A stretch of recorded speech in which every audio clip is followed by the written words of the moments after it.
So welcome back to another video.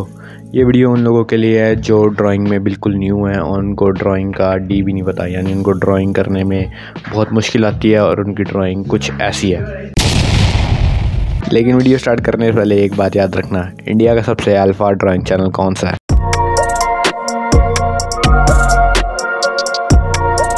तो इस video में तुम्हें मैं हर चीज़ बताऊंगा briefly to become a better artist. तो पहले स्टार्ट करते हैं बेसिक्स और फंडामेंटल्स। जो ड्राइंग सीन में थोड़ा बहुत भी है इंटरमीडिएट या बिगिनर से थोड़ा आगे, उसको पता होगा कि लाइंस ड्राइंग में काफ़ी इंपॉर्टेंट होती हैं। तो हर ड्राइंग एक लाइन से स्टार्ट होती है, एक कर्व्ड लाइन या फिर एक स्ट्रेट लाइन। अब लाइन सीखना इतना ज़रूरी क्यों है? क्योंकि आपको लाइन कॉन्फिडेंस गेन करना है।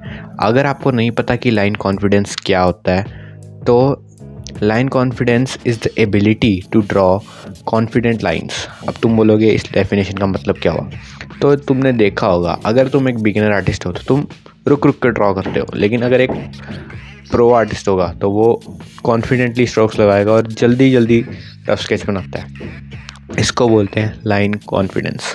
इसको बिल्ड करने के लिए आपको लाइन प्रैक्टिस करना ज़रूरी है, जो फर्स्ट स्टेप होता है इन ड्राइंग। तो लाइंस के बाद अब हम आते हैं शेप्स पे। तो अगर आपको नहीं पता तो everything is made up of shapes. हर चीज़ कोई ना कोई शेप से बनी है। जैसे ये कप एक सिलेंड्रिकल शेप से बना है, एक फ़ोन एक क्यूबॉइड शेप से बना है, एक्सेट्रा एक्सेट्रा।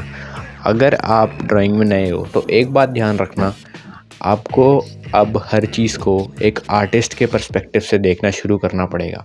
यानी अब आपको हर चीज़ को शेप्स में डिवाइड करना पड़ेगा और हर वर्ल्ड को आर्टिस्ट के पर्सपेक्टिव से देखना शुरू करना पड़ेगा।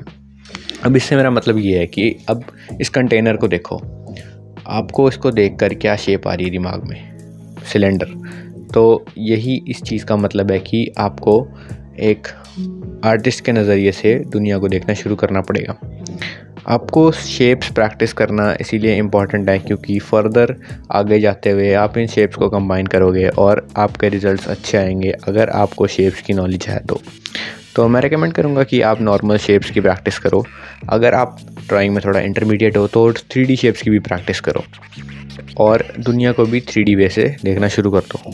अगर आपको कोई पर्टिकुलर शेप की प्रैक्टिस करनी है तो मैं रेकमेंड करूँगा कि सर्कल की प्रैक्टिस करो, क्योंकि ज़्यादातर जब लोग फेस वेस ड्रॉ करते हैं तो सर्कल से ही बेस सेट होता है। तो practice drawing free hand circles, क्योंकि बिगिनर्स के लिए वो डिफ़िकल्ट होता है। तो अब आगे जाके हम बात करते हैं स्टिक फिगर्स के बारे में। तो अगर आपने लाइंस और शेप्स पे अच्छी तरह समझ लिया तो अब हम बात करते हैं स्टिक फिगर्स के बारे में। अब स्टिक फिगर सबको पता है, लेकिन जब भी तुम स्टिक फिगर्स ड्रॉ करते हो तो तुम्हें एक ब्लैंक स्टिक फिगर ड्रॉ नहीं करनी जिसमें ऐसा लगे कि जान ही नहीं है। तुम्हें थोड़ी सी डायनेमिक स्टिक फिगर ड्रॉ करनी चाहिए। उसका एक रिब केज बनाओ, जॉइंट्स ड्रॉ करो, एक्सेट्रा एक्सेट्रा। अब तुमने जब स्टिक फिगर ड्रॉ कर ली, सीख ली, उसके बाद तुम उस पर वॉल्यूम ऐड कर सकते हो, फिर तुम उस पर अनाटमी ऐड कर सकते हो, मसल्स ऐड कर सकते हो, एक्सेट्रा एक्सेट्रा। तो काफ़ी सारी स्टिक फिगर्स प्रैक्टिस करो और रेफरेंसेस को देखो, पोस्टर ड्रॉ करो। इससे तुम्हारी ड्राइंग इंप्रूव होगी और तुम्हारी प्रपोर्शंस भी इंप्रूव करेगी। इससे हम आते हैं अपने अगले पॉइंट पे, जो कि है प्रपोर्शंस। तो प्रपोर्शंस काफ़ी इंपॉर्टेंट टॉपिक है बिगिनर्स के लिए, क्योंकि अगर आप एक बिगिनर हो तो आपको अभी आउटलाइंस लेना नहीं आता और अभी आपकी प्रपोर्शंस बेकार ही होंगी। तो आपको प्रपोर्शंस पे प्रैक्टिस करना बहुत ज़रूरी है। अब प्रपोर्शन से मेरा मतलब है कि अगर आप कोई चीज़ बना रहे हो, अब आपने पूरी ड्राइंग बना दी लेकिन एंड रिज़ल्ट में वो चीज़ उस रेफरेंस से जैसी लगी नहीं रही है, तो मतलब आपकी प्रपोर्शंस ऑफ है, मतलब आपकी आउटलाइंस ख़राब है। इसलिए आपको अपनी प्रपोर्शंस को इम्प्रूव करना चाहिए और उस पर प्रैक्टिस करना चाहिए। अब प्रपोर्शंस के लिए मैंने एक वीडियो पहले बनाई थी, आप उस पर जा सकते हो और देख सकते हो कि आपको प्रपोर्शंस में क्या करना चाहिए। तो इस वीडियो का लास्ट टॉपिक है शेडिंग। अब शेडिंग काफ़ी इंपॉर्टेंट है बिगिनर्स के लिए, क्योंकि तुम्हें अगर शेडिंग के बारे में कुछ नहीं पता तो तुम अभी बहुत ज़्यादा नूब हो। तो बात करते हैं शेडिंग के बारे में। तो मैं इसमें तुम्हें नॉर्मल शेडिंग के बारे में बताने वाला हूँ, जो मेरे लेमैन लैंग्वेज वाले टर्म्स में होगी, तो ज़्यादा कॉम्प्लेक्स नहीं होगा इसमें। अब मैं एक स्फेयर बनाऊँगा और तुम्हें नेसेसरी पॉइंट्स बताऊँगा शेडिंग के बारे में। तो पहले एक स्फेयर बनाते हैं और आप देख सकते हो कि इसके लेफ़्ट साइड में है अपना लाइट सोर्स और सारी शैडोज़ राइट साइड में होंगी।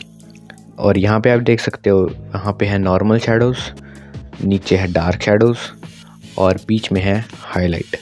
अब ये नॉर्मल शेडोज़, डार्क शेडोज़, ये सब मेरे टर्म्स हैं। एक्चुअली में इसको कुछ और बोलते हैं, लेकिन वो ज़्यादा मुश्किल हो जाएगा, इसलिए मैं तुम्हारे लिए लेमैन लैंग्वेज में ही बता रहा हूँ। और एट द एंड ये हमारा फिनिश्ड स्फेयर। तो आप यहाँ पे देख ही सकते हो नॉर्मल बेसिक शेडोज़ हैं।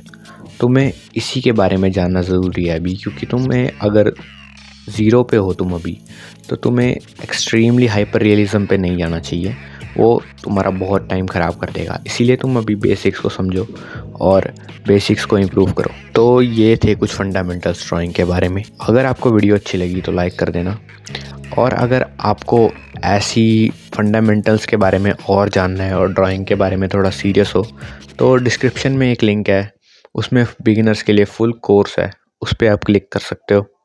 और एंड में एक बात याद रखना, don't be a beta artist.